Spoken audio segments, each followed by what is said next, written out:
Alam niyo po, may mga salita na parang patalim. Isang beses mo lang maririnig, pero ang sugat, habang buhay mong dadalhin. Ang pinakamasakit sa lahat ay kapag ang patalim na iyon ay galing sa sarili mong anak, sa sarili mong dugo at laman. Nangyari ito sa mismong kaarawan niya. Ang aking kaisa-isang anak, si Isabela. Dumating ako sa maganda niyang bahay. Isang bahay na ako mismo ang nagbigay ng down payment na 8 milyong piso. Dala-dala ko ang isang cake. Hindi lang basta-bastang cake. Iyon ay galing sa paborito niyang panaderya. Nagkakahalaga ng 10,000 piso. Nakangiti ako noon. Inaasahan kong makita ang kislap sa kanyang mga mata, tulad noong bata pa siya. Pero sa halip, ang sumalubong sa akin ay isang mukhang puno ng inis. At pagkatapos, binitiwan niya ang mga salitang iyon. Ang mga salitang tumapos sa pagiging ina ko. Tinanong ko siya, "Anak, ano ba ang pinakamagandang regalo na gusto mo para sa iyong kaarawan?" At tumingin siya sa akin, diretso sa aking mga mata. At sinabi niya ng dahan-dahan, "Ang pinakamagandang regalo ay ang mamatay ka na lang." Mamatay, ganoon lang. Para akong sinampal, pinahiya, sa loob mismo ng pamamahay na ako ang tumulong magtayo. Ang hiya, Diyos ko, ang hiya halos pumatay sa akin. Sa isang iglap, para akong naging isang estranghero, isang utusan na nagkamaling pumasok sa sala ng mga amo. Ang sarili kong anak ang nagbigay sa akin ng ganoong kahihiyan. Walang utang na loob. Iyon ang salitang paulit-ulit na tumatakbo sa isip ko. Matapos ang lahat, wala man lang utang na loob. 45 taon. Sa loob ng 45 taon, ginampanan ko ang papel ng isang ilaw ng tahanan. Mula nang isilang ko siya, ang buhay ko ay umikot na lang para sa kanya. Bawat sentimo na kinikita ko sa pagiging nurse sa loob ng 40 taon, bawat butil ng pawis, lahat ay para sa kanya. Noong magkapulmonya siya, noong 3 taong gulang pa lang, naibenta ko ang mga alahas na pamana pa ng aking ina para lang maibili siya ng gamot na nagkakahalaga ng 60,000 piso. Noong nag-debut siya, 4 na buwan akong nagdoble ng shift para mabili ang bestida niyang nagkakahalaga ng 40,000 piso at ang kolehiyo niya, mahigit 2 milyong piso ang ginastos ko. Isinangla ko ang bahay ko noon nang walang anumang reklamo. Ang kasal niya, 1,2 milyon. Ang bahay nila, 8 milyon para sa down payment. Maging ang braces ng mga apo ko na nagkakahalaga ng 200,000 piso at ang buwanang tulong kapag nawawalan ng trabaho ang asawa niya, lahat yan ay galing sa akin. Ginawa ko ang lahat ng iyon nang walang hinihintay na kapalit. Dahil para sa isang ina, ang kaligayahan ng anak ay kaligayahan mo na rin. Pero sa kanya pala, ako ay isang abala lamang, isang panggulo. Ang pagmamahal ko ay isang pabigat. Habang ako ay nag-iisa sa aking maliit na apartment, kumakain ng delata para lang makatipid, sila ay namumuhay ng marangya sa bahay na ako ang nagpondo at wala man lang silang pakialam. Para sa kanila, ako ay isang bangko na pwedeng puntahan kapag may kailangan.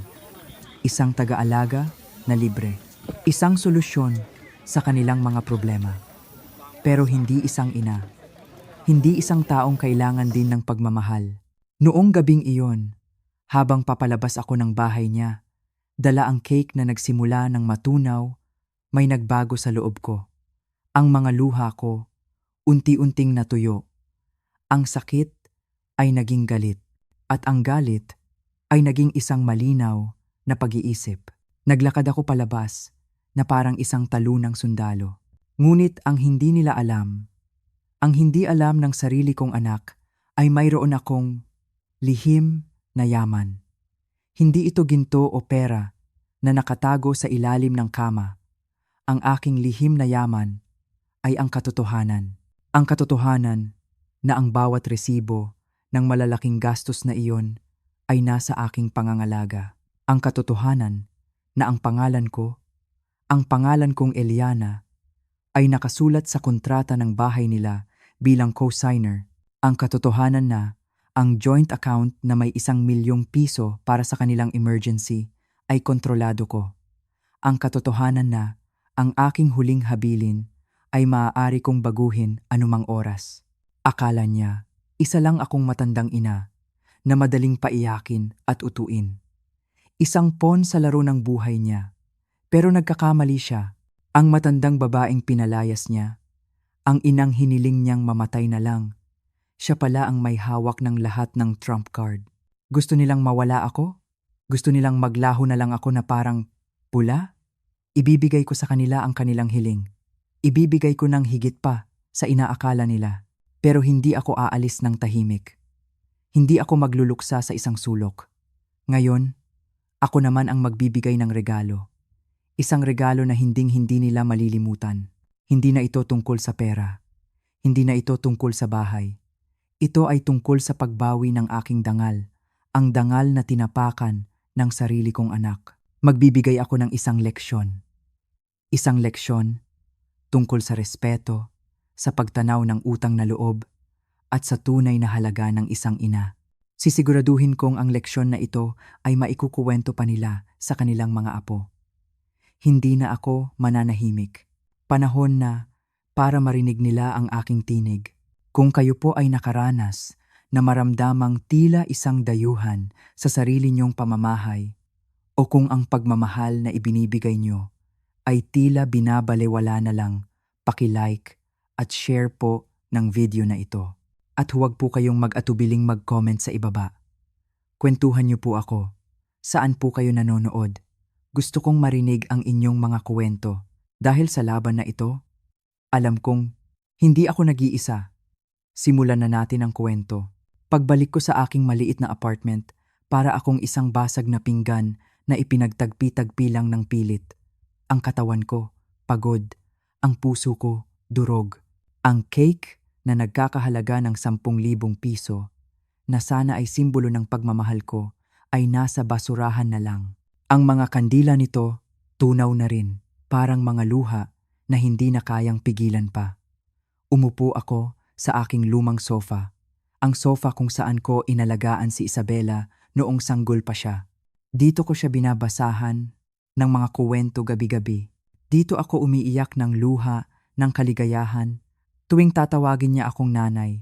Paano nangyari ito? Paano nagawa ng sarili kong anak ang bunga ng aking sinapupunan sa loob ng 9 na buwan na hilingin ang aking kamatayan ng walang bahid ng pagsisisi? Nagsimula akong magbalik tanaw. Balikan ang lahat. Lahat-lahat ng ginawa ko para sa kanya sa loob ng 45 taon. Para akong nagbabalik-aral sa isang aklat ng mga alaala, ngunit ang bawat pahina ay may kagat ng kirot.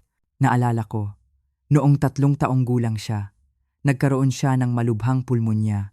Nagtrabaho ako ng 3 shift sa ospital, halos hindi na ako umuuwi, para lang mabayaran ang kanyang gamot. 60,000 piso ang halaga ng mga antibiotics noon, at hindi ito covered ng aking health insurance.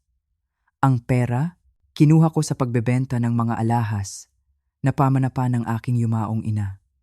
Hindi ko man lang inalintana noon ang sentimental value ng mga alahas na iyon. Ang mahalaga, mabuhay ang anak ko, walang katumbas na halaga ang buhay niya. Nang mag-16 siya, ang pangarap niya ay magkaroon ng pink na bestida para sa prom.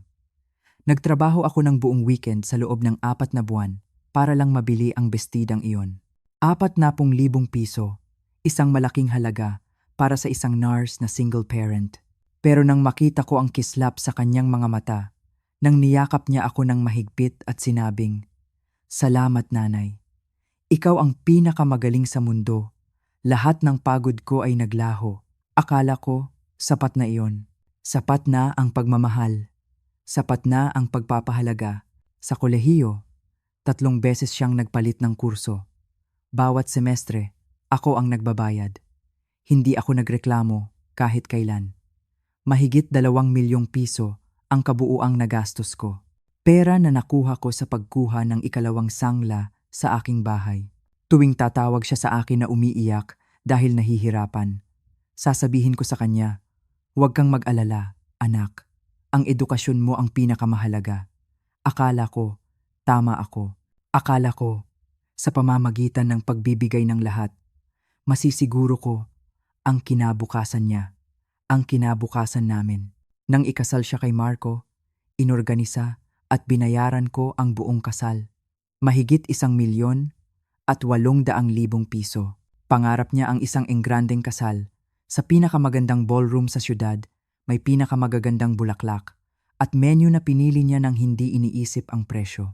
Gusto kong magkaroon ng aking prinsesa ng lahat, sabi ko noon, habang pumipirma ng mga tseke para sa kanya, para sa kaligayahan niya. At pagkatapos, ang bahay. Ang bahay mismo na ngayon ay naging saksi sa kanyang pagtatakwil sa akin.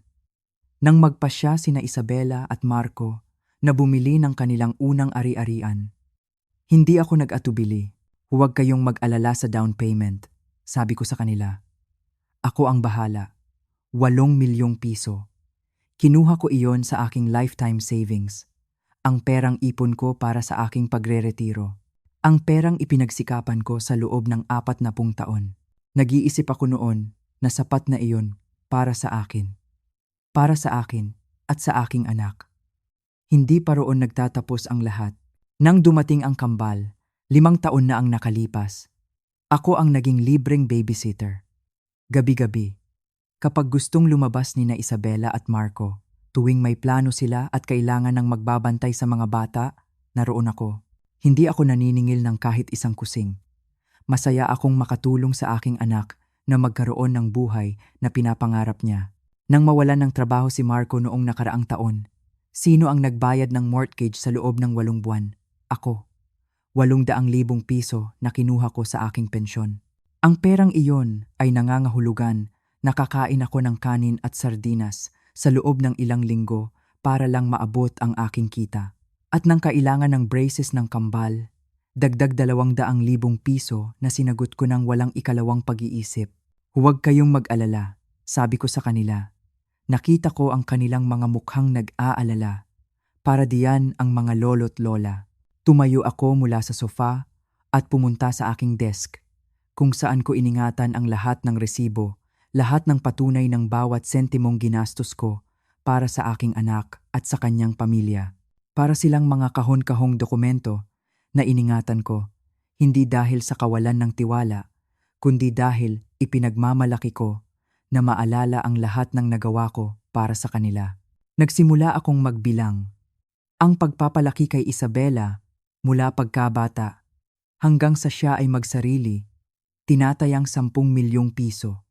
Kolehiyo, 2,000,000 piso. Kasal, 1,250,000 piso. Down payment sa bahay, 8,000,000 piso.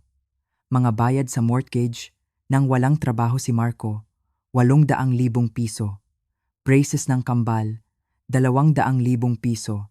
Mga regalo sa kaarawan at Pasko sa lahat ng taon, hindi bababa sa 500,000 piso pa. Ang kabuuan ay nakapanlulumo. Mahigit 23,000,000 piso. Halos kalahating bilyong piso ang aking inilaan para sa kaligayahan ng aking anak. At lahat ng iyon ay para lang marinig na ang pinakamalaki niyang hiling ay ang mamatay ako. Umuwi ako ng gabi, nagdagdag at nagbabawas ng mga numero. Kung inilagay ko ang perang iyon sa isang savings account na may compound interest, ngayon ay magkakaroon ako ng higit sa 30,000,000 piso. Maaari akong manirahan sa isang magandang bahay, maglakbay sa mundo, mag-enjoy ng isang komportableng pagre-retiro sa halip na magbilang ng mga sentimo sa maliit na apartment na ito. Ngunit hindi. Pinili kong mamuhunan sa pag-ibig. Pinili kong maniwala na ang perang ginastos sa aking anak ay perang ginastos ng tama. Na bawat sakripisyo ay sulit. Dahil sa huli, ay magkakaroon ako ng isang anak na magmamahal sa akin at mag-aalaga sa akin sa aking pagtanda. Napakabobo ko. Kinuha ko ang telepono at diniyal ang numero ni Isabela. Kailangan kong marinig ang kanyang boses isa pang beses. Kailangan kong kumpirmahing talagang sinabi niya ang mga nakakatakot na salitang iyon. Ano na naman ang gusto mo, nanay? Sagot niya na may pagkainis pagkatapos ng ika-5 ring. Isabela, kailangan kong malaman kung talagang may ibig sabihin ang sinabi mo sa akin ngayon. Tanong ko na may nanginginig na boses. Oo naman, may ibig sabihin. Sagot niya nang walang bakas ng pagsisisi. Nanay, oras na para maintindihan mo na kailangan ko ng espasyo. Ang iyong obsession sa akin ay hindi malusog. Obsesyon, ulit ko. Hindi makapaniwala. Tinatawag mong obsession ang pagmamahal ng isang ina? Oo, eksakto iyan. At umaasa ako na pagkatapos ngayon ay sa wakas ay makuha mo na ang mensahe. Kailangan kong respetuhin mo ang aking mga hangganan at hayaan mo akong mabuhay ng aking sariling buhay. Ibinaba ko ang telepono nang hindi nagpapaalam. Walang pagkalito. Talagang naniniwala ang aking anak na ang pagmamahal ko ay isang pabigat, na ang aking presensya sa kanyang buhay ay isang problema na kailangan niyang lutasin. Ang mga salita niya, tumagos sa buto ko, masakit. Masakit na masakit. Hindi ako nakatulog ng gabing iyon. Nakahiga lang ako, nakatitig sa kisame. Inaalala ang bawat magandang sandali na pinagsamahan namin. Bawat yakap, bawat mahal kita, nanay na lumabas sa kanyang labi. Lahat ba iyon ay kasinungalingan? O nagpalaki lang ako ng isang anak na naging napakasarili, kaya hindi na niya nakikita ang lampas sa kanyang sariling pangangailangan? Bandang 3:00 ng madaling araw, may nagbago sa loob ko. Ang kalungkutan ay nagsimulang magbago sa ibang bagay, sa galit, sa pagkabuwisit, sa malinaw na pag-unawa na ako ay ginamit, minanipula, at itinatapon na parang basurang tissue. Gusto ng anak ko na mamatay ako. Bueno, marahil ay oras na para ibigay ko sa kanya kung ano mismo ang hinihingi niya. Hindi na ako Eliana na umiiyak lang. Hindi na ako Eliana na nagpapakamartir.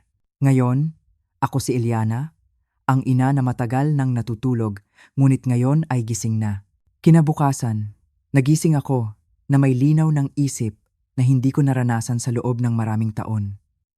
Ang kalungkutan ay nagbigay daan sa isang bagay na mas makapangyarihan, determinasyon. Kung gusto ng anak ko na mawala ako sa kanyang buhay, gagawin ko iyon, ngunit hindi sa paraan na inaasahan niya. Hindi ako aalis nang walang pasabi. Hindi ako maglalaho nang walang bakas. Kailangan niyang maramdaman ang bigat ng kanyang mga salita. Kailangan niyang maranasan ang tunay na kahulugan ng kanyang hiling. Nagsuot ako ng aking pinakamagandang damit, hindi para magpakitang gilas, kundi para maramdaman ang sarili kong dignidad. Lumabas ako na may tiyak na layunin. Ang una kong stop, ang bangko, kung saan ako may joint account kay Isabela para sa emergency expenses ng kanyang bahay. Ang account na iyon ay binuksan ko lang, para lang kung sakali, at kung saan ako nagdeposito ng 1,000,000 piso para sa anumang hindi inaasahang pangyayari na maaaring lumitaw. Magandang umaga, Aling Eliana. Bati ng manager, si Ginoong Santos, na matagal nang kilala ako. Paano po ako makakatulong sa inyo ngayon?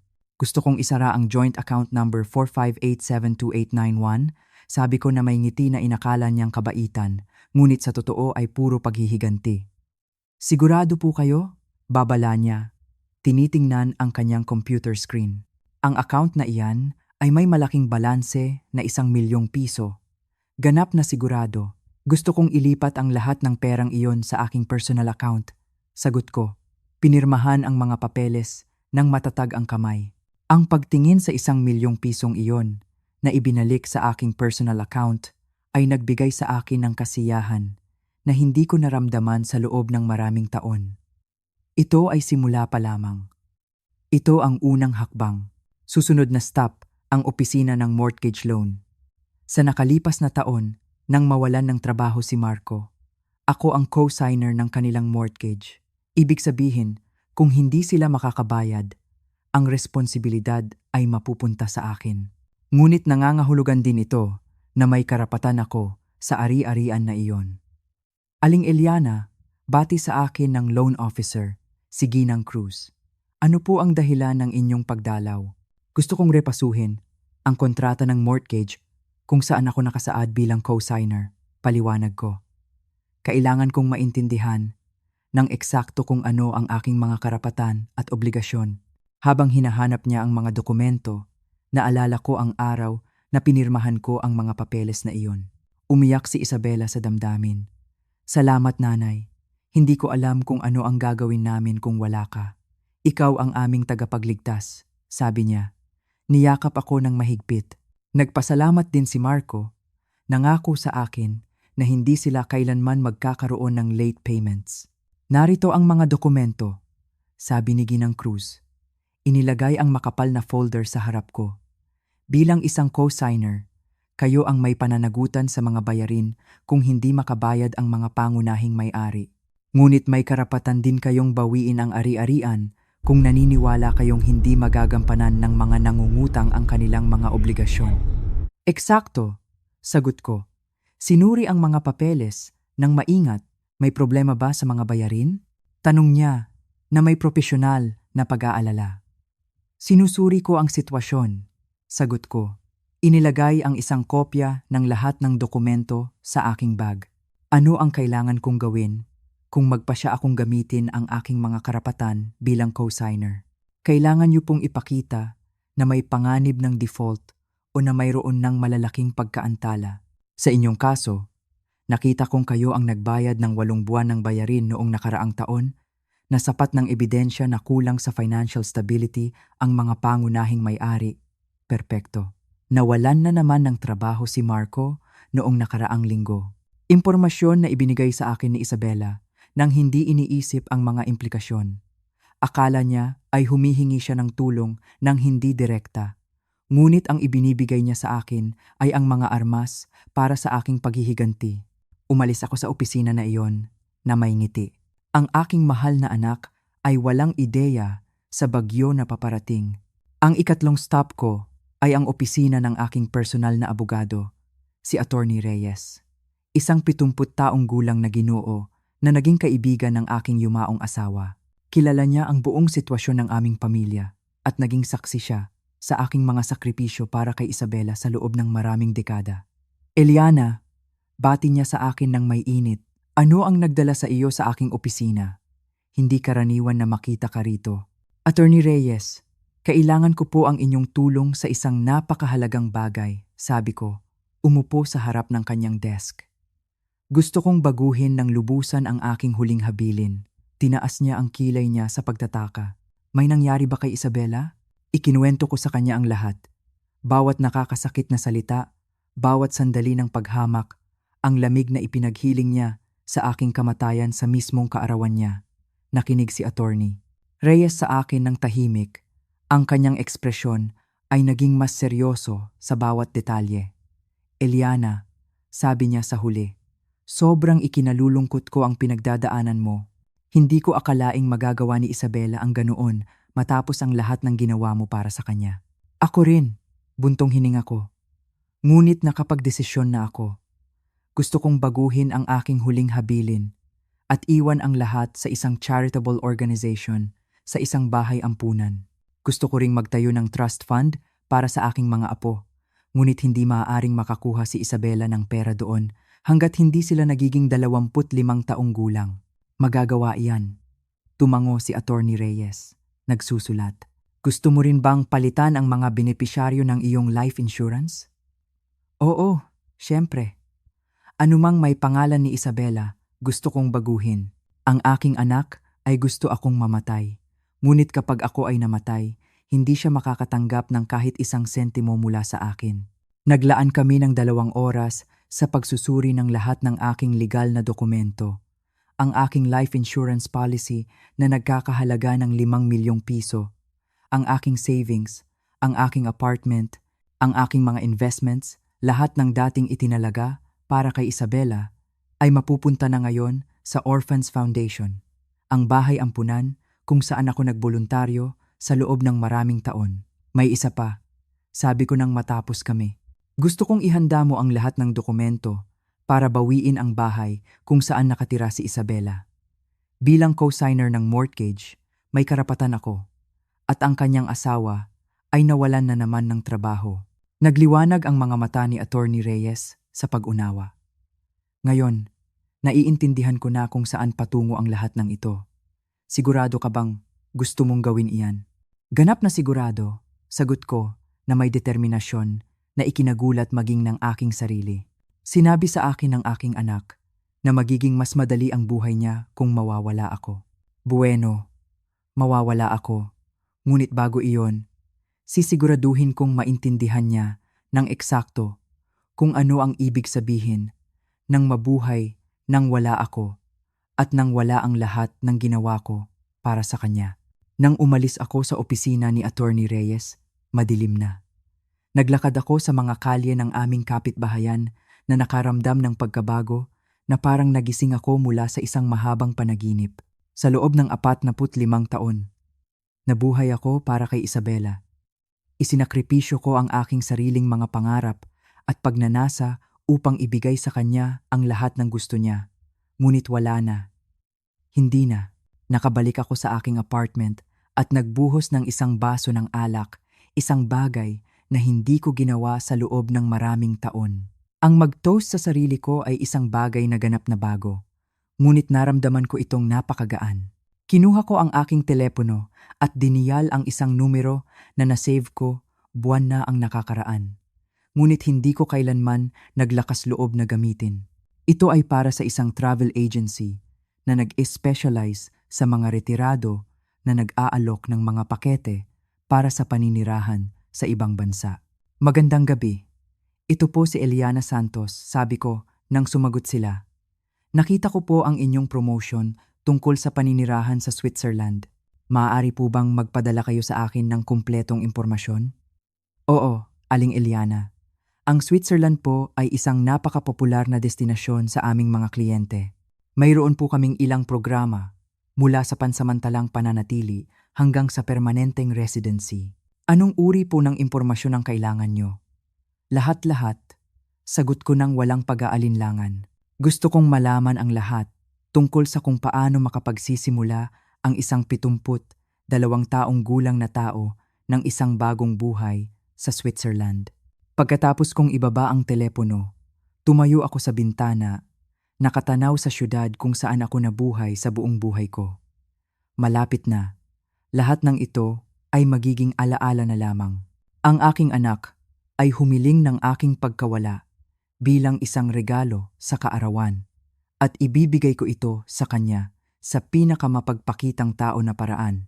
Ang hindi alam ni Isabela ay ang kanyang hiling ay malapit nang maging pinakamasamang bangungot niya.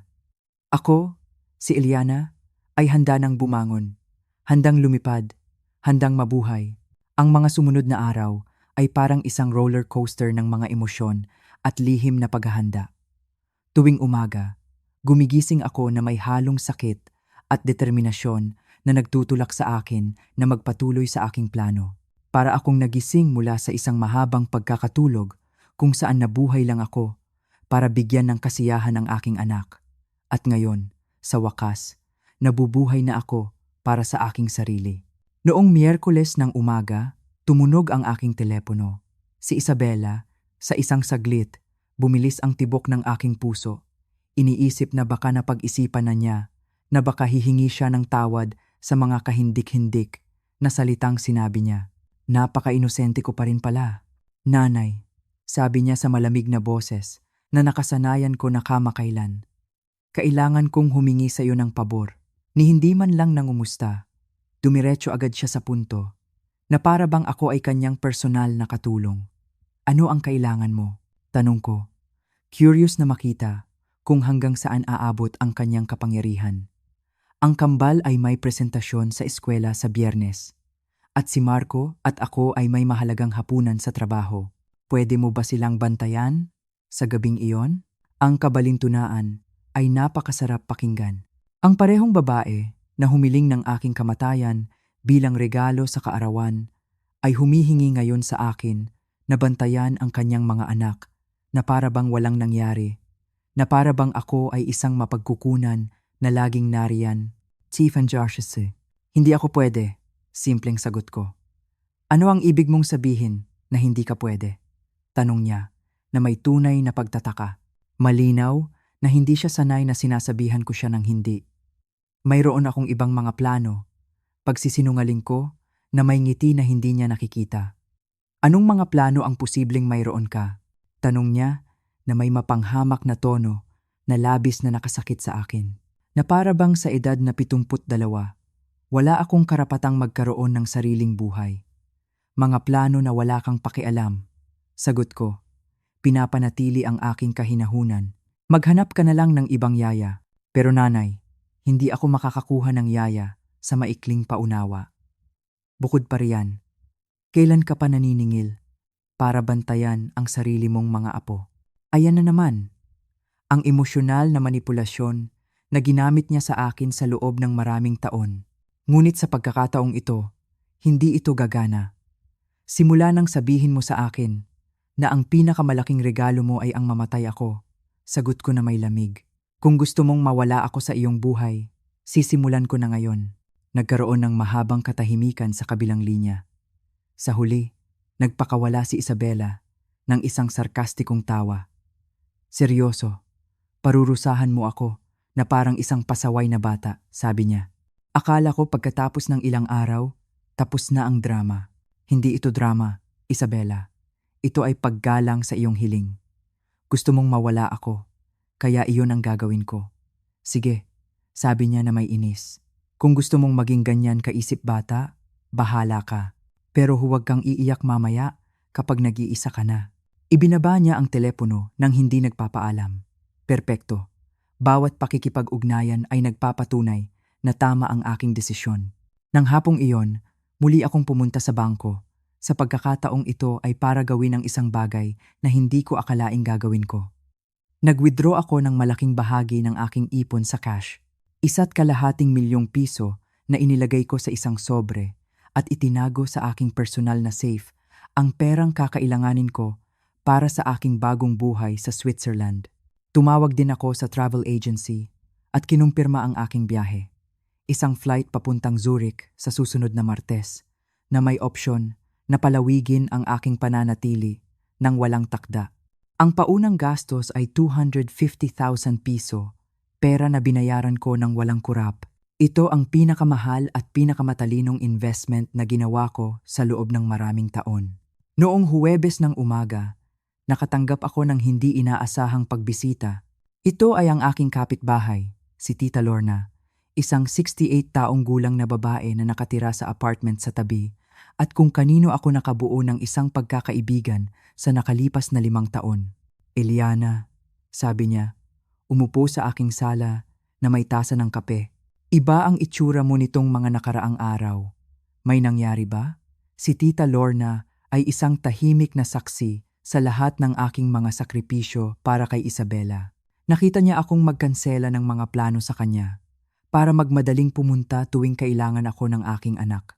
Nakita niya ang mga bag ng mamahaling pagkain na bibilhin ko para dalhin kay Isabela habang ako ay kumakain ng delatang sopas para makatipid. Ikinuwento ko sa kanya ang lahat, bawat masakit na detalye ng nangyari sa kaarawan ni Isabela at lahat ng mga plano na ginagawa ko sa loob ng linggo. Diyos ko, Eliana, bulong ni Tita Lorna. Ang kanyang mga mata ay puno ng luha.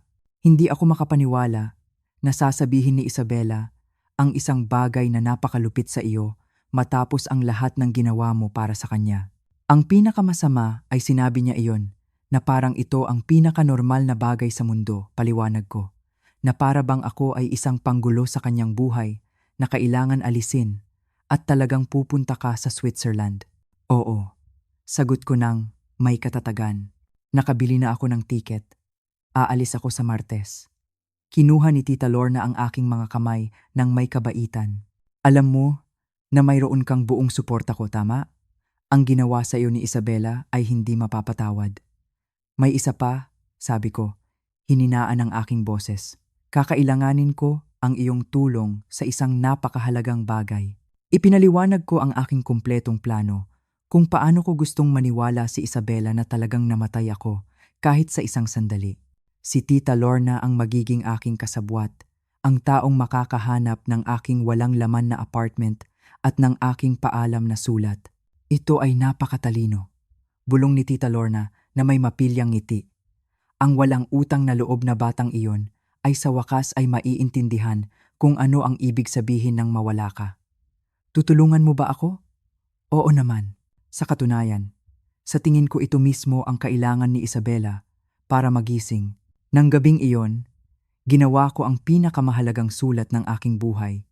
Ang sulat na makikita ni Isabela sa kanyang mesa at magbabago ng lahat. Isinulat ko at muling isinulat ang bawat salita. Tinitiyak na maiparating nito ng eksakto kung ano ang gusto kong sabihin. Aking mahal na Isabela, simula ng sulat.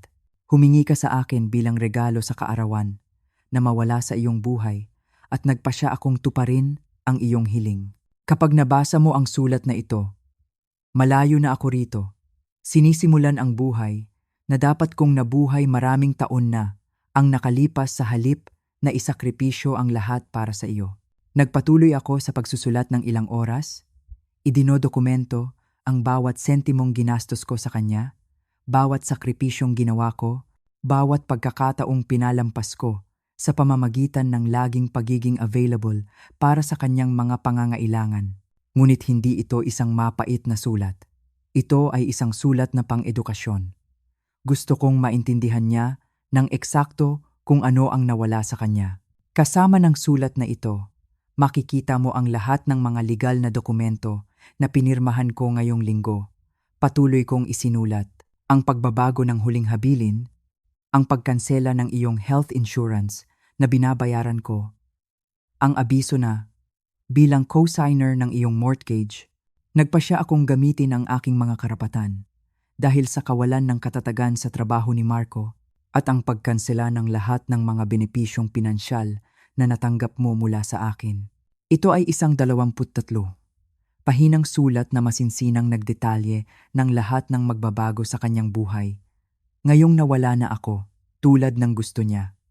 Mas magiging madali ang buhay mo nang wala ako, pagtatapos ng sulat. Ngunit mas magiging magastos din. Sana sulit. Noong Biyernes ng gabi, habang nag-iimpake ako ng aking pinakamahalagang gamit sa 2 maleta, nakatanggap ako ng tawag mula kay Isabela. Hindi ko sinagot. Tumawag pa siya ng 3 beses, ngunit hinayaan ko lang ang telepono na mag-ring. Wala na akong natitirang sasabihin sa kanya. Kinabukasan, Sabado, dumating si Marco sa aking pinto. Mukha siyang pagod at desperado. Tita Eliana, sabi niya sa isang nagmamakaawang boses. Sinabi sa akin ni Isabela ang nangyari sa inyo. Alam kong mali ang sinabi niya, ngunit pakiusap. Huwag niyo itong gawin sa aming pamilya. Gawin ang ano? Tanong ko. Nagkukunwaring, walang alam. Itigil ang pagtulong sa amin. Ang biglaang pag-alis sa aming buhay. Kailangan ka ng mga bata. Kailangan ka namin. Nakakatuwa. Nang gusto akong paalisin ni Isabela, ako ay isang panggulo. Ngunit nang mapagtanto nila ang lahat ng ginagawa ko para sa kanila, bigla na lang nila akong kailangan. Marco, sabi ko ng mahinahon, napakalinaw ng asawa mo sa akin. Ang aking presensya sa kanyang buhay ay isang pabigat na hindi na niya gustong pasanin. Iginagalang ko lang ang kanyang mga hiling. Pero tita, alam mo naman kung paano si Isabela kapag nagagalit. Hindi niya sinasadya. Hindi niya sinasadya? Dahil mukha siyang napakakumbinsido nang hilingin niya ang aking kamatayan bilang regalo sa kaarawan. Yumuko si Marco. Alam niyang wala siyang argumento para ipagtanggol ang hindi maipagtatanggol. Pakiusap, iginiit niya. Bigyan niyo ako ng pagkakataong ayusin ito. Kakausapin ko si Isabela. Ipapaunawa ko sa kanya kung gaano siya nagkakamali. Huli na para diyan, sagot ko. Dahan-dahang isinara ang pinto. Bigyan mo na lang ng halik ang aking mga apo para sa akin. Linggo ang huling araw ko sa siyudad ni Iloilo. Hinugol ko ang umaga sa paglalakad sa mga lugar na naging mahalaga sa aking buhay. Ang ospital kung saan ako nagtrabaho ng 40 taon, ang parke kung saan ko dinala si Isabela noong bata pa siya, ang simbahan kung saan ako ikinasal sa kanyang ama. Ito ang aking tahimik na paalam sa isang buhay na ganap kong inilaan para sa iba. Sa Lunes, sisimulan ko ang isang buhay na sa wakas ay ilalaan ko para sa aking sarili. Nang Linggo ng gabi, Hindi ako makatulog. Hindi dahil sa kaba o pagsisisi, kundi dahil sa isang kakaibang damdamin na hindi ko naramdaman sa loob ng maraming dekada. Ang pananabik sa isang pakikipagsapalaran. Sa edad na 72, malapit ko nang simulan ang buhay na lagi kong pinangarap, ngunit hindi ko kailanman naglakas loob na mabuhay. Alas 5 ng umaga ng Lunes, kumatok si Tita Lorna sa aking pinto tulad ng aming napag-usapan. Nagdala siya ng sariwang kape at isang mapagkunwaring ngiti na nagpuno sa akin ng lakas. "Handa na ba para sa iyong malaking pagtakas?" Tanong niya. Kumindat. "Higit pa sa handa," sagot ko. Dala ang aking 2 maleta papunta sa pinto. "Nasa iyo ba ang mga ekstrang susi ng aking apartment?" "Narito," sabi niya. Ipinakita ang set ng mga susi na ibinigay ko sa kanya noong gabi bago. At narito rin ang sulat para kay Isabela at lahat ng mga legal na dokumento na iiwan mo sa kanyang mesa. Maingat naming pinlano ang lahat. Maghihintay si Tita Lorna hanggang Miyerkules bago pumunta sa apartment ni Isabela at ihatid ang mga dokumento. Nagkukunwaring natagpuan niya ang aking apartment na walang laman at nag-alala sa aking pagkawala. Siya ang magbabalita kay Isabela na wala na ako magpakailanman. "Tandaan," sabi ko habang tumatawag kami ng taxi, "kailangan mong umarte na sobrang nag-aalala. Sabihin mo sa kanya na hindi ako sumasagot sa telepono sa loob ng 2 araw, na kumatok ka sa aking pinto at hindi ako tumugon, at nang gamitin mo ang mga emergency keys. Natagpuan mo ang apartment na walang laman at ang sulat sa kanyang mesa. Huwag kang mag-alala, Eliana. Naging guro ako ng drama sa loob ng 30 taon. Ito ang magiging pagganap ng aking buhay," sabi ni Tita Lorna na may mapiliyang ngiti. Dumating ang taxi ng alas 6 ng umaga. Habang kinakarga nila ang aking mga maleta, huling sulyap akong tiningnan ang aking apartment. Nanirahan ako doon ng 15 taon, ngunit kakaiba, hindi ako nakaramdam ng nostalgia. Para akong sa wakas ay nakalaya mula sa isang bilangguan na ako mismo ang nagtayo. "Sa airport?" tanong ng driver ng taxi. "Sa airport," kumpirma ko, at naramdaman kong ang 2 salitang iyon ay nagmarka ng simula ng aking bagong pag-iral. Sa loob ng 4 minutong biyahe, inisip ko ang lahat ng iiwan ko. Ang aking voluntaryong gawain sa ospital, ang aking pang-araw-araw na gawain, ang patuloy na pag-aalala kay Isabela at sa kanyang mga problema. Ngunit inisip ko rin ang lahat ng naghihintay sa akin. Ang kalayaan na gumawa ng sarili kong mga desisyon, na gastusin ang aking pera sa aking sarili, na mabuhay ng walang patuloy na bigat ng emosyonal na pangangailangan ng aking anak. Sa airport, habang naghihintay ako ng aking flight, nakatanggap ako ng 3 tawag mula kay Isabela na hindi ko sinagot. Pagkatapos ay isang text message ang dumating. "Nanay, nagiging katawa-tawa ka na. Hinahanap ka ng mga bata. Tawagan mo ako." Binura ko ang mensahe nang hindi sumasagot. Nakakamangha kung paano ngayon na hindi na ako available 24,007, bigla niya akong kailangan. Ang flight papuntang Zurich ay mahaba, ngunit mapayapa. Sa unang pagkakataon sa loob ng maraming taon, walang nakakaalam kung nasaan ako. Walang maaaring tumawag sa akin para humingi ng pabor, pera o oras. Ito ay isang nakalalasing na pakiramdam ng kalayaan na hindi ko naranasan mula noong bago ako maging isang ina. Sa loob ng 2 oras na paglalakbay, isinulat ko sa aking journal ang lahat ng nangyari sa nakaraang linggo. Bawat detalye, bawat emosyon, bawat desisyon na nagdala sa akin sa sandaling iyon. Gusto kong tandaan kung ano mismo ang pakiramdam ng paglaya mula sa isang nakalalasong relasyon. Kahit na ang relasyon na iyon ay sa sarili kong anak. Dumating ako sa Zurich noong Martes ng gabi, lokal na oras. Isang kinatawan mula sa travel agency ang naghihintay sa akin sa airport na may dalang karatula na may pangalan ko. Siya ay isang bata at mabait na lalaki na nagngangalang Klaus na perpektong magsalita ng Ingles. Ginang Santos. Bati niya sa akin na may tunay na ngiti. Maligayang pagdating sa Switzerland. Sana handa na kayo sa isang bagong pakikipagsapalaran. Higit pa sa handa, sagot ko. At sa unang pagkakataon sa loob ng ilang linggo, ang aking ngiti ay ganap na totoo. Dinala ako ni Klaus sa isang magandang furnished apartment sa sentro ng Zurich na inupahan niya para sa isang buwan habang nagpapasya ako kung gusto kong manatili ng permanente. Maliit ito ngunit komportable, na may mga bintana na nakatanaw sa isang magandang parke at isang bahagyang tanawin ng lawa. Narito ang lahat ng impormasyon tungkol sa siyudad, sabi ni Klaus.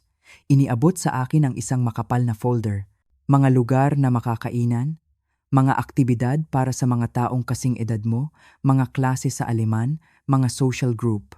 Nag-schedule din ako ng isang pulong para sa iyo, sa isang financial advisor bukas ng hapon para tulungan ka sa mga papeles kung magpasya kang manatili ng permanente. Nang gabing iyon, natulog ako ng mas mahimbing kaysa sa mga nakaraang taon. Walang telepono na maaaring tumunog, walang nangangailangan ng kahit ano sa akin, walang mga responsibilidad maliban sa pag-aalaga sa aking sarili. Noong Miyerkules ng umaga, maaga akong nagising at lumabas para mag-explore sa siyudad. Nag-almusal ako sa isang kaakit-akit na cafe sa tabi ng lawa. Bumili ako ng mga sariwang bulaklak para sa aking pansamantalang apartment. At sa unang pagkakataon sa loob ng maraming dekada, gumastos ako sa isang bagay na ganap na hindi kailangan. Isang magandang silk scarf na nagkakahalaga ng 5,000 piso. Binili ko ito dahil lang gusto ko ito, nang hindi nag-aalala sa presyo o kung ang perang iyon ay mas mahusay na mai-invest sa mga pangangailangan ng aking anak. Habang naglalakad ako sa mga kalye ng Zurich, inisip ko kung gaano kalaking pera ang ginastos ko kay Isabela sa nakalipas na 5 taon lamang. Sa pagitan ng mga bayad sa mortgage nang mawalan ng trabaho si Marco, ang braces ng kambal, ang patuloy na mga regalo, ang gas para pumunta at bantayan ang mga bata, ang pagkain na lagi kong dala kapag bumibisita ako, ito ay hindi bababa sa dalaan 100,000 piso. Libong-libong piso na sana ay ginamit ko para maglakbay sa mundo, para mabuhay ng komportable, para tuparin ang mga pangarap na ipinagpaliban ko sa loob ng maraming dekada. Sa halip, ibinigay ko ito sa isang anak na itinuturing ang aking pagmamahal na isang pabigat at ang aking presensya na isang panggulo. 2:00 ng hapon, oras sa Zurich, kinakalkula ko na 8:00 na ng umaga sa aking bayan. Si Tita Lorna ay naghahanda na para pumunta sa apartment ni Isabela para ihatid ang sulat na magbabago ng lahat. Umupo ako sa isang bangko sa tabi ng lawa at naghintay. Alam kong sa loob ng ilang oras, ang aking telepono ay magsisimulang mag-ring ng desperado. Sa wakas, ay maiintindihan ni Isabela kung ano ang ibig sabihin ng tunay na mawala ako. 5:00 ng hapon, nagsimulang mag-vibrate ang aking telepono. Si Isabela. Hinayaan kong mag-ring hanggang sa tumigil. Agad itong tumunog muli. Muli, si Isabela. Sa pagkakataong ito, sinagot ko. "Nanay!" sigaw niya, basag ang boses. "Nasaan ka?" "Pumunta si Tita Lorna sa bahay na may dalang sulat mula sa iyo." Sabi niya. "Nawawala ka. Ano ang nangyayari?" "Hello, Isabela." Sagot ko ng mahinahon. Tinatanaw ang lawa ng Switzerland habang nagsasalita. "Nabasa mo na ba ang sulat?" "Oo, nabasa ko na." "Baliw ka ba? Paano mo nagawa ito sa amin? Nasaan ka?" "Nasa eksaktong lugar ako kung saan ako dapat naroroon." Sagot ko. "Malayo sa iyo, tulad ng gusto mo. Pero hindi ko ito gusto. Hindi ko gusto na talagang umalis ka. Galit lang ako. Hindi ko sinasadya." Ayan na. Ang tipikal na taktika ni Isabela, ang pagpapaliit sa pinsalang nagawa niya na iparamdam sa akin na may kasalanan ako sa pag-react sa kanyang kalupitan. "Hindi mo sinasadya nang sabihin mo sa akin na ang pinakamalaking hiling mo sa kaarawan ay ang mamatay ako?" Tanong ko sa kanya, dahil mukha kang napakakumbinsido. Ito ay, frustrado lang ako. Nawalan na naman ng trabaho si Marco. Ang mga bata ay nagbibigay sa akin ng problema sa eskwela. Sobrang stress ko. Hindi ko dapat ibinuntun sa iyo. Tama ka. Hindi mo dapat ginawa, pero tapos na, at hindi na mababawi ang mga salita. Pero nanay, pakiusap bumalik ka na. Kailangan ka namin. Kailangan kita. Nakakatuwa. Ngayon kailangan niya ako. Ngayon na nabasa na niya ang sulat tungkol sa lahat ng mga benepisyong pinansyal na nawala sa kanya. Ngayon na alam niyang maaari niyang mawala ang kanyang bahay. Ngayon na naintindihan niyang kailangan niyang magbayad para sa kanyang sariling health insurance at maghanap ng yaya para sa kambal. Kailangan mo ba ako o kailangan mo ang pera ko? Tanong ko sa kanya ng direkta. Nagkaroon ng mahabang katahimikan sa kabilang linya. Kailangan kita. Sa wakas ay bulong niya. Ngunit ang kanyang boses ay hindi ka panipaniwala. Isabela, sa loob ng 4 taon, nabuhay ako para sa iyo. Isinakripisyo ko ang aking mga pangarap, ang aking pera, ang aking oras, ang aking mga pagkakataon. At nang sa wakas ay kailangan kong maramdaman na mahal mo ako at pinahahalagahan mo ako, sinabi mo sa akin na mas gugustuhin mong patay na ako. Ang mga salitang iyon ay sumira sa aking puso sa paraan na hindi ko na kailanman maaayos. Patawad, nanay. Patawad. Hindi sapat ang patawad, Isabela. Ang pinsala ay nagawa na. At alam mo ba, marahil iyon ang pinakamagandang bagay na masasabi mo sa akin. Dahil sa wakas ay binuksan nito ang aking mga mata at ipinaunawa sa akin na mali ang paraan ng pamumuhay ko. Ano ang ibig mong sabihin? Ibig kong sabihin, sa unang pagkakataon, sa loob ng maraming dekada, nabubuhay ako para sa akin at napakasarap ng pakiramdam. Nasaan ka, nanay? Pakiusap, sabihin mo sa akin. Pagmamakaawa ni Isabela, ang kanyang boses ay puno ng luha. Hinahanap ka ng mga bata, hindi nila maintindihan kung bakit hindi ka na pumupunta para makita sila. Nakakamangha kung paano ngayon na wala ako. Bigla na lang akong hinahanap ng mga apo. Sa lahat ng taon na iyon, nang kinansela ko ang aking mga plano para bantayan sila, nang binili ko sila ng mamahaling mga regalo, nang dinala ko sila sa parke habang si Isabela ay nag-shopping, iyon lang ang inaasahan sa akin. Ngunit ngayong wala na ako, ramdam ang aking pagkawala. Magiging maayos lang ang mga bata. Sagot ko. Tinitingnan ang mga bundok ng Switzerland sa malayo. Sila ay matatag. Ang matututunan nila ay may mga kahihinatnan ang mga kilos at ang mga masasakit na salita ay maaaring sumira ng mga relasyon magpakailanman. Pero nanay, pakiusap, hindi mo pwedeng basta na lang mawala ng ganito. Paano kung may mangyari sa iyo? Paano kung magkasakit ka?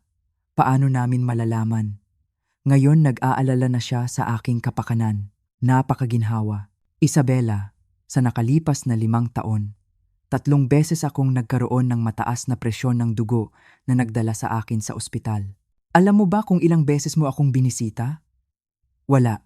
Lagi kang may mas mahalagang gagawin. Kaya, huwag kang lumapit sa akin ngayon na may mga pag-aalala tungkol sa aking kalusugan. Hindi iyan totoo. Mahinang protesta niya.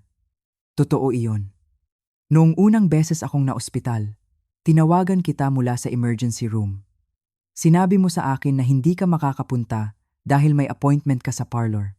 Noong pangalawang beses, kaarawan ni Marco at nagdiriwang kayo. Noong pangatlong beses, hindi mo lang sinagot ang telepono. Ang katahimikan sa kabilang linya ay nagkumpirma na naalala niya ang bawat pagkakataon ng perpekto. Akala ko hindi seryoso. Bulong niya. Oo naman, dahil hindi naging prioridad sa iyo ang aking kalusugan. Pero ang mga tseke ko, oo, hindi ito tungkol sa pera, sigaw ni Isabela. Tungkol ito sa iyo. Miss na kita, nanay.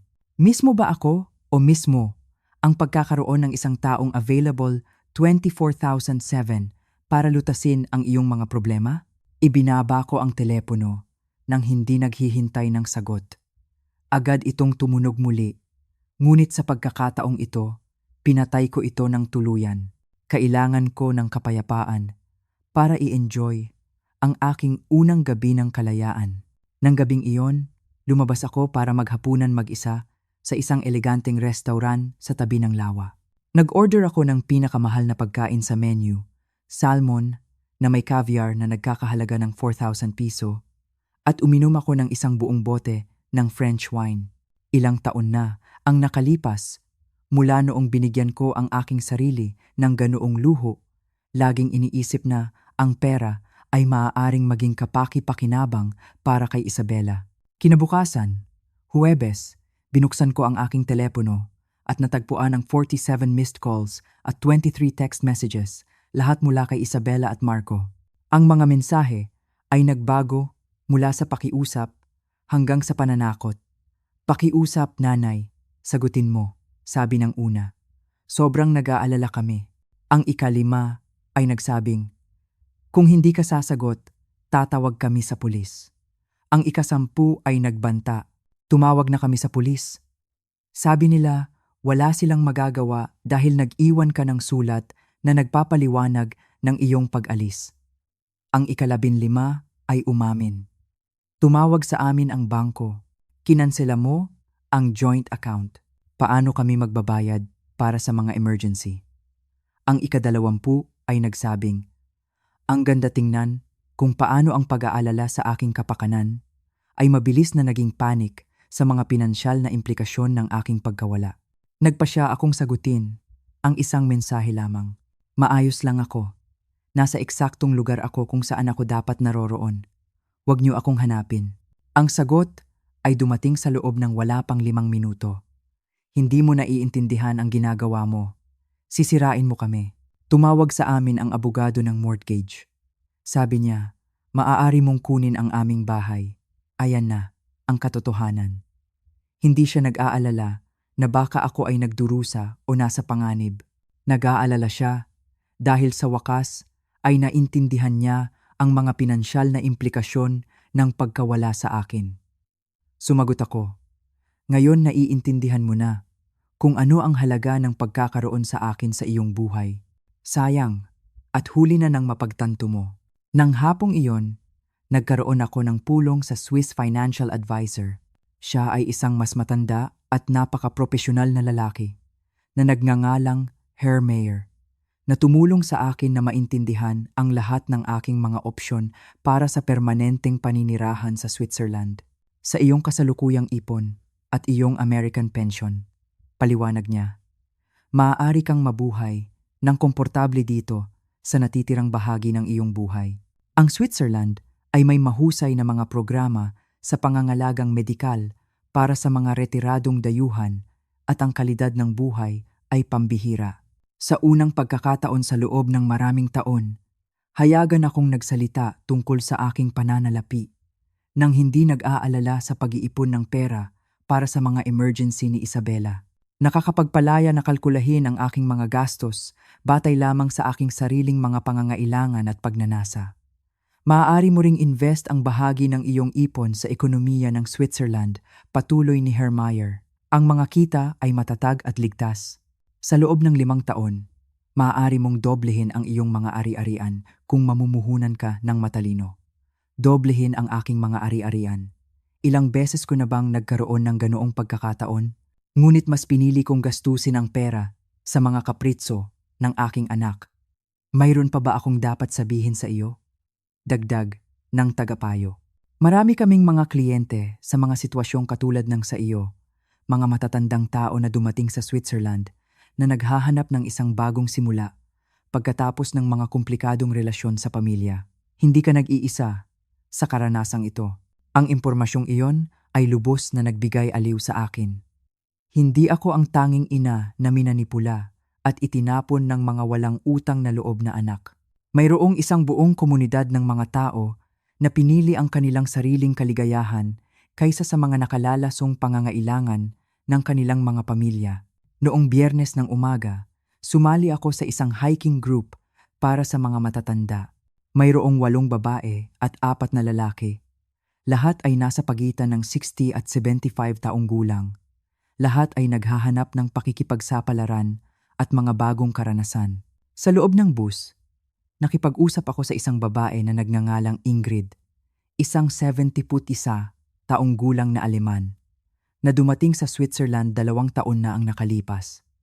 Ano ang nagdala sa iyo dito? Tanong niya sa akin habang hinahangaan namin ang tanawin mula sa bintana. Isang anak na nagsabi sa akin na ang pinakamalaking hiling niya sa kaarawan ay ang mamatay ako.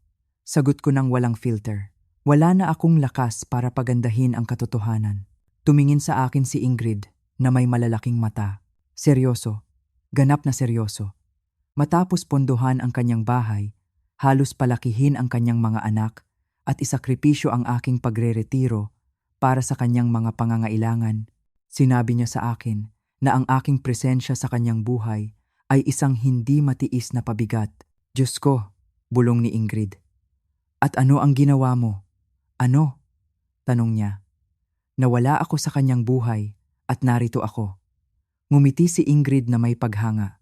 Napakalakas mo! Inabot ako ng 5 taon para magdesisyon na lumayo sa aking nakalalasong pamilya.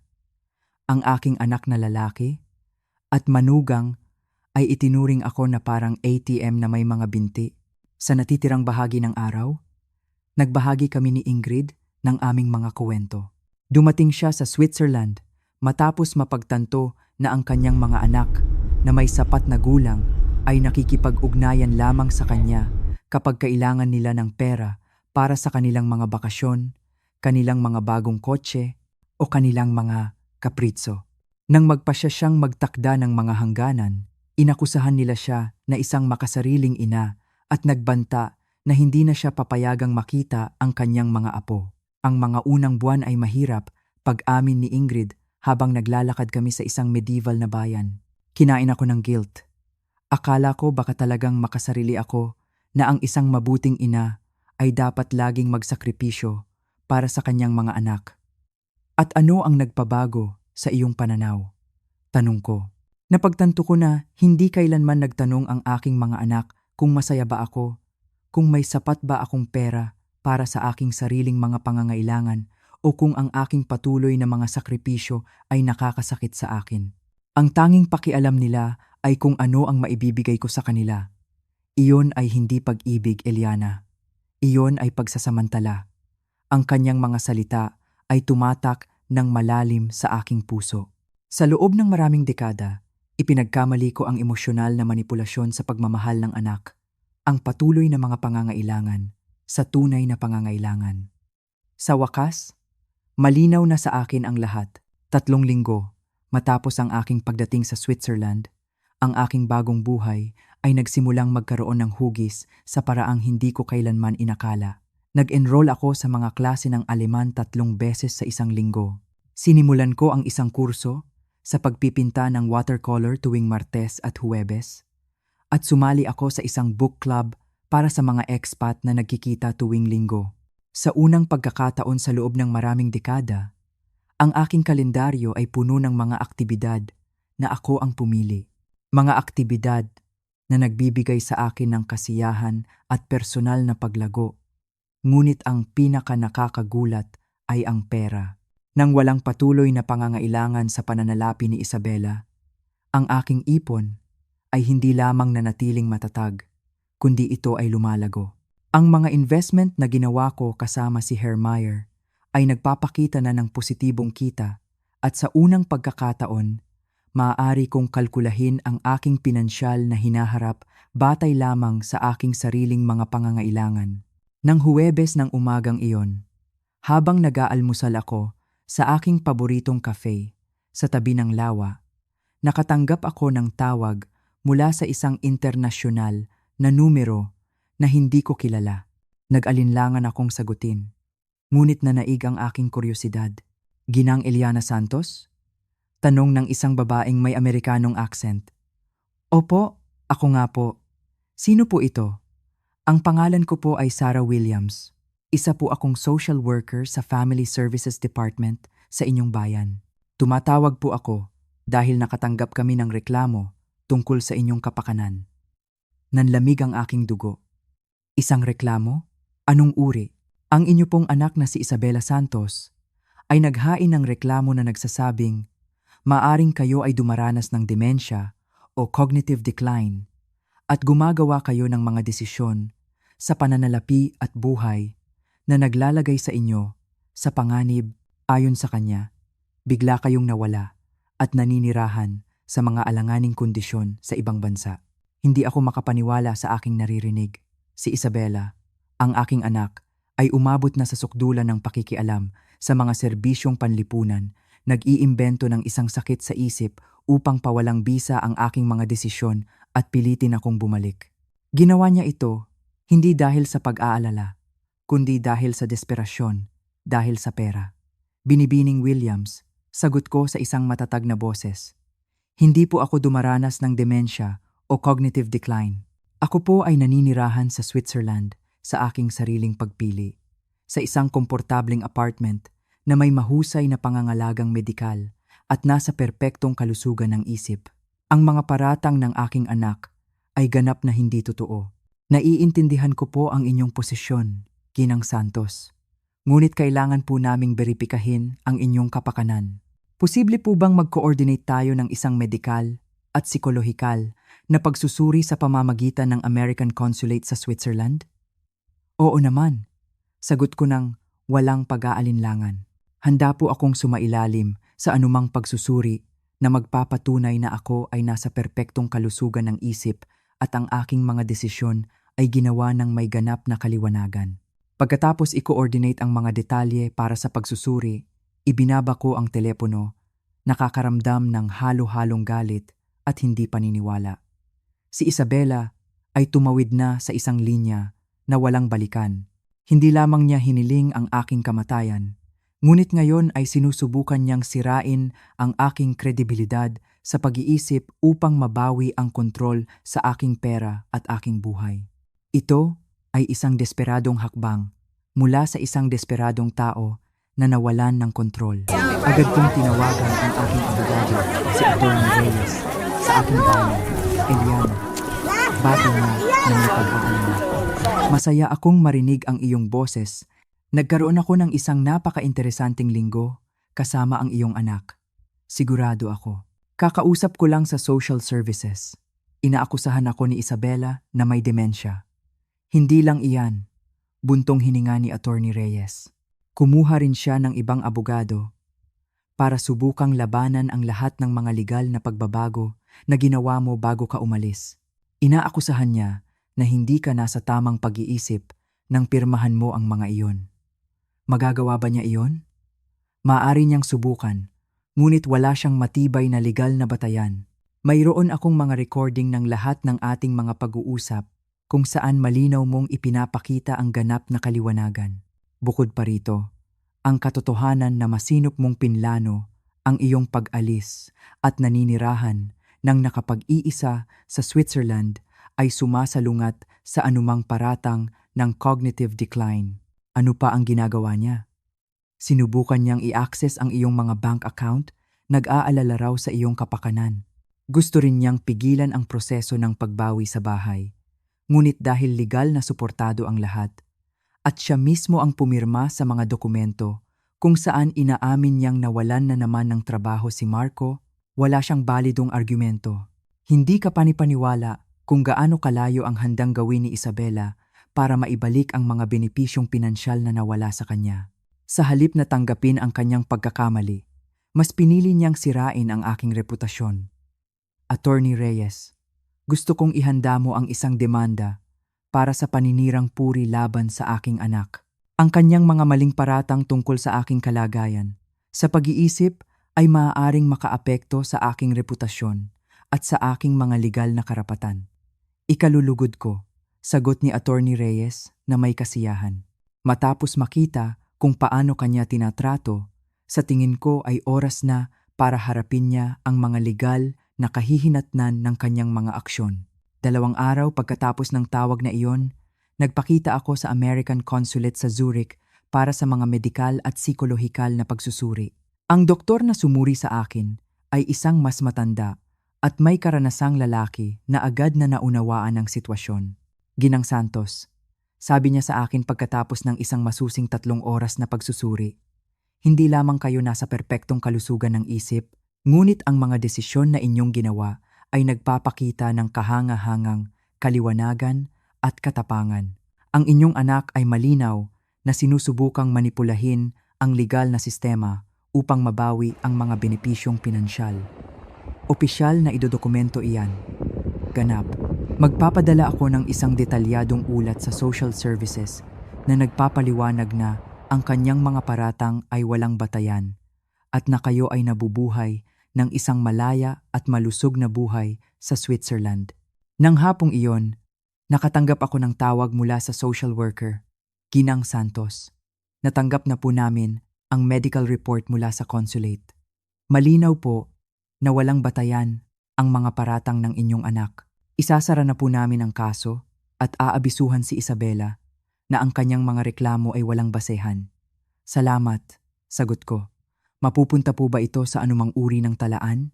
Opo, idodokumento po na naghain siya ng maling reklamo tungkol sa kapakanan ng isang miyembro ng pamilya na maaaring magkaroon ng legal na implikasyon kung ito ay mauulit. Perpekto. Hindi lamang nabigo si Isabela sa kanyang pagtatangkang pawalang bisa ang aking mga desisyon. Ngunit ngayon ay mayroon na siyang opisyal na talaan ng paghahain ng mga maling reklamo. Nang gabing iyon, nagpasya akong gawin ang isang bagay na matagal ko nang ipinagpapaliban. Sumulat ako ng isang bukas na liham na nagdedetalye ng aking buong karanasan, hindi para kay Isabela, kundi para sa ibang mga ina na maaaring nabubuhay sa mga katulad na sitwasyon ng manipulasyon at emosyonal na pang-aabuso mula sa mga anak na may sapat na gulang. Sumulat ako ng 4 na oras, idinodokumento ang bawat sakripisyong ginawa ko, bawat manipulasyong dinanas ko, at bawat hakbang na ginawa ko para bawiin ang aking dignidad at aking buhay. Ito ay isang 20 pahinang liham na pinamagatan kong Kapag ang pag-ibig ng ina ay naging pagsira sa sarili.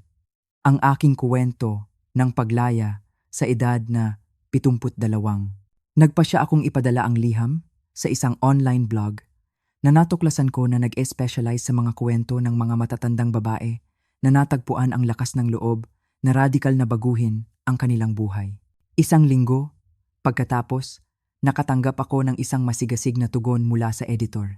Eliana, isinulat niya, ang iyong kuwento ay makapangyarihan at nakaka-inspire. Nakatanggap kami ng daan-daang komento mula sa mga kababaihan na ganap na nakaka-relate sa iyong karanasan.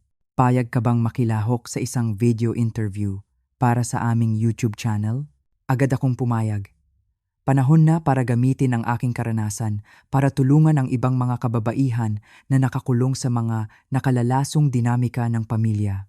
Ang panayam ay naipublish 2 linggo pagkatapos at mabilis na naging viral. Libu-libong kababaihan ang nagbahagi ng mga katulad na kuwento ng mga anak na may sapat na gulang na emosyonal na minamanipula sila at pinansyal na pinagsasamantalahan. Ang mga komento ay isang katalogo ng sakit at pagkilala. Ang aking 40 taong gulang na anak ay nakatira sa aking bahay. Hindi nagbabayad ng renta at sinisigawan ako kapag hinihiling ko sa kanya na maghanap ng trabaho. Isinulat ng isang babae. Ang aking anak na babae ay tumatawag lamang sa akin kapag kailangan niya ng pera para sa kanyang mga bakasyon. Ngunit hindi kailanman may oras na bisitahin ako kapag may sakit ako. Ibinahagi ng isa pa. Akala ko ako lang ang ina na nakakaramdam na ginagamit ng sarili kong mga anak pag-amin ng pangatlo. Ngunit ang pinakamakabuluhang bagay ay dumating 1 linggo. Pagkatapos, mailathala ang panayam. Nakatanggap ako ng isang email mula sa isang address na agad kong nakilala. Si Marco, ang aking dating manugang. Tita Eliana, isinulat niya. Napanood ko po ang inyong interview sa YouTube. Kailangan niyo pong malaman na lubos akong sumasang-ayon sa inyo. Ang sinabi sa inyo ni Isabela ay hindi mapapatawad. At ang paraan ng pagtrato niya sa inyo sa loob ng maraming taon ay hindi katanggap-tanggap. Ako mismo ay naging saksi kung paano niya kayo minamanipula at ginagamit. Ngunit hindi ako kailanman nagkaroon ng lakas ng loob na harapin siya dahil sobrang umaasa kami sa inyong tulong pinansyal. Nagpatuloy siya. Gusto ko pong malaman ninyo na miss na kayo ng mga bata at hindi nila maintindihan kung bakit hindi na kayo pumupunta para makita sila. Sinabi sa kanila ni Isabela na may sakit kayo at hindi makadalaw. Ngunit naniniwala akong karapat-dapat silang malaman ang katotohanan kapag sila ay mas matanda na. Nagtapos ang email. Alam ko pong marahil ay huli na para sa mga paghingi ng tawad, ngunit gusto ko pong malaman ninyo na kahit isang tao sa pamilyang ito ay kinikilala kung gaano namin kayo tinrato ng masama at kung gaano kalaki ang inyong isinakripisyo para sa amin.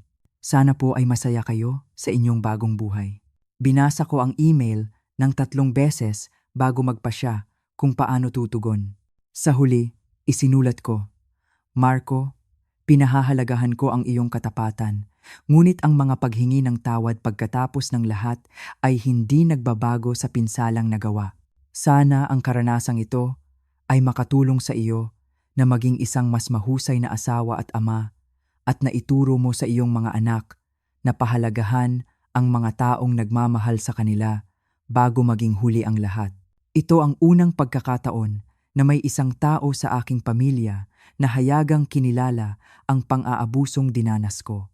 Hindi nito binago ang aking desisyon na manatiling malayo, ngunit nagbigay ito sa akin ng isang pakiramdam ng pagpapatunay na matagal ko nang kailangan.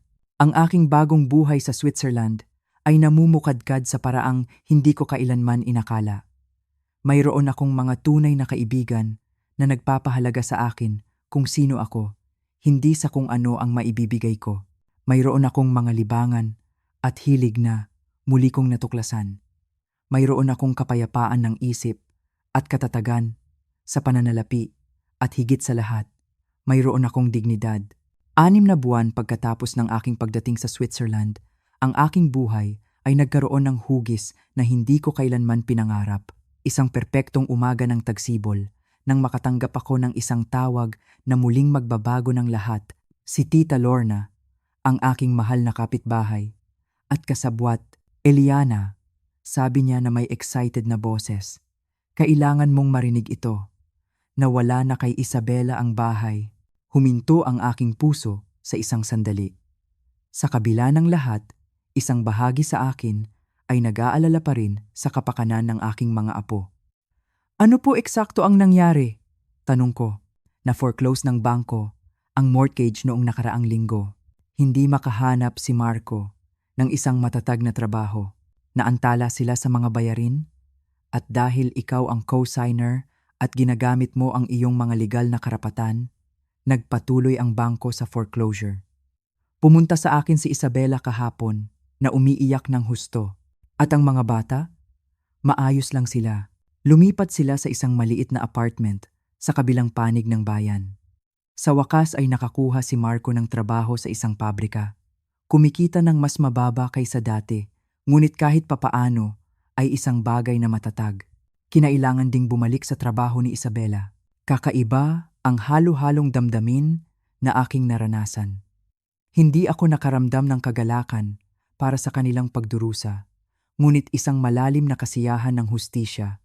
Sa unang pagkakataon sa kanilang buhay, nararanasan nina Isabela at Marco ang tunay na kahihinatnan ng kanilang mga desisyon nang walang sinumang sasagip sa kanila. May iba pa ba? Patuloy ni Tita Lorna. Tinanong ako ni Isabela kung alam ko kung paano ka makontak. Sabi niya, gusto niyang tunay na humingi ng tawad, na sa wakas ay naiintindihan niya ang lahat ng nawala sa kanya nang mawala ka. At ano ang sinabi mo sa kanya? Sinabi ko sa kanya ang katotohanan, na ang sinabi niya sa iyo ay hindi mapapatawad, at kung ako ikaw, nawala na rin ako magpakailanman. Dapat mong nakita ang kanyang mukha nang mapagtanto niya na kahit ang kanyang mga kapitbahay ay alam kung gaano siya naging malupit sa iyo. Tama si Tita Lorna. Sa loob ng 6 na buwan na ito, nakapagtayo ako ng isang panloob na kapayapaan na hindi ko gustong isapalaran para sa mga walang laman na pangako mula sa isang anak na paulit-ulit na ipinakita na pinahahalagahan lamang ako kapag kailangan niya ako. Nang hapong iyon, nakatanggap ako ng hindi inaasahang tawag mula sa aking abogado, si Attorney Reyes. Eliana, mayroon akong ilang interesanteng balita, sabi niya. Ang bahay ni Isabela ay sa wakas ay naibenta na ng bangko. At dahil ikaw ang co-signer, may karapatan kang bawiin ang iyong paunang puhunan na 8,000 piso kasama ang naipon na interes. Magkano po iyon sa kabuuan? 9,000,000 at 200,000 piso. Inaprubahan na ng bangko ang transfer. Ang pera ay mapupunta sa iyong Swiss account sa susunod na linggo. Hindi ka pani-paniwala. Hindi lamang ako nakabawi sa aking orihinal na puhunan, ngunit kumita pa ako ng karagdagang 1,000,000 yen and 1 bin piso. Pera na sana ay nawala magpakailanman kung nagpatuloy akong maging ang laging nagsasakripisyong ina. May isa pa, patuloy ni Attorney Reyes. Ang iyong apartment sa iyong bayan ay sa wakas ay naibenta na.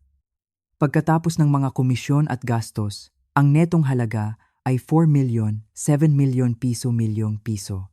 Sa kabuuan, nakakatanggap ako ng halos 13 na milyong piso sa mga ari-arian na akala ko ay nawala na.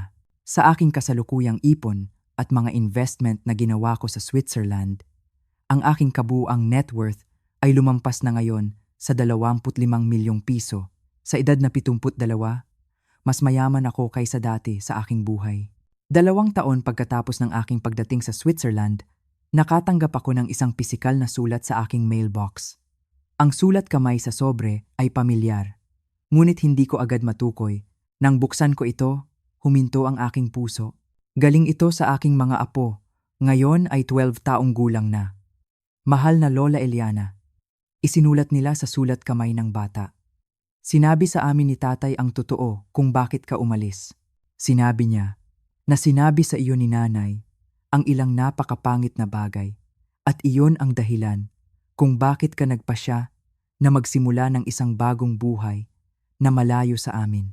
Gusto naming malaman mo na miss ka na namin at naiintindihan namin kung bakit ka umalis. Gusto rin naming malaman mo na ipinagmamalaki ka namin sa pagiging napakatapang. Kapag kami ay mas matanda na, gusto naming bisitahin ka sa Switzerland kung gusto mo. Mahal ka namin, Lola. Ang sulat ay nilagdaan ng parehong kambal. Kasama rito ang mga guhit na ginawa nila sa akin na masayang naninirahan sa mga bundok ng Switzerland. Umiyak ako ng 1 oras pagkatapos basahin ang sulat na iyon, hindi dahil sa kalungkutan, kundi mula sa pag-unawa na ang aking desisyon na pangalagaan ang aking dignidad ay tama kahit na nangangahulugan ito ng paglayo sa mga taong mahal ko. Nagpasya akong sulatan sila pabalik. Aking pinakamamahal na mga apo, isinulat ko, ang inyong mga salita, ang pinakamagandang regalo na natanggap ko sa loob ng maraming taon. Mahal ko kayo ng malalim at palagi, anuman ang distansya. Kapag kayo ay mas matanda na at makakagawa na ng sarili ninyong mga desisyon, ang mga pinto ng aking puso at aking tahanan ay laging bukas para sa inyo. Hanggang sa panahong iyon, gusto kong malaman ninyo na ang inyong lola ay nabubuhay ng isang buo at masayang buhay na napapaligiran ng kagandahan at kapayapaan. Panatilihin ninyo ang pagmamahal na ito na nararamdaman ninyo para sa akin, ngunit matuto rin kayo mula sa karanasang ito. Ang mga salita ay may kapangyarihang magtayo o sumira, at ang mga relasyon ay nakabatay sa paggalang sa isa't isa, hindi sa isang panig na sakripisyo. Mahal ko kayo ng buong puso ko. Ngayon, 3 taon pagkatapos ng kahindik-hindik na kaarawan na nagbago ng aking buhay magpakailanman, nakaupo ako sa aking balkonahe sa Zurich, nakatanaw sa mga bundok, habang isinusulat ko ang mga huling linya ng aking kwento.